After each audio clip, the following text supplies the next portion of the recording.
was reading in Mark 4 and Mark 14, and I noticed something I never connected before.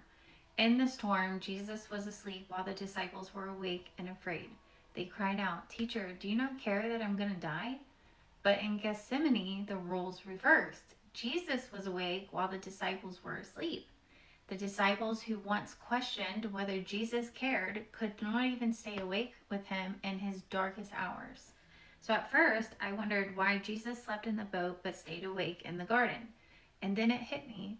The storm was not a threat to God's plan. The cross was God's plan. Jesus could sleep through the storm because he trusted the Father completely. But in the garden, he stayed awake in prayer and preparing to surrender himself to the Father's will. In both stories, Jesus asked a question. In the storm, he said, "Why are you so afraid?" But in the garden, he said, "Could you not watch for 1 hour?" One exposed their fear, and the other exposed their weakness.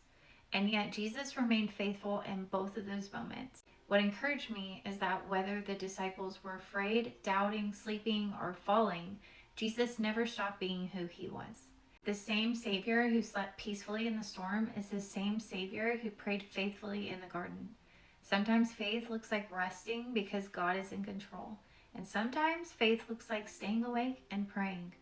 The key is knowing which season you're in and trusting Jesus in both.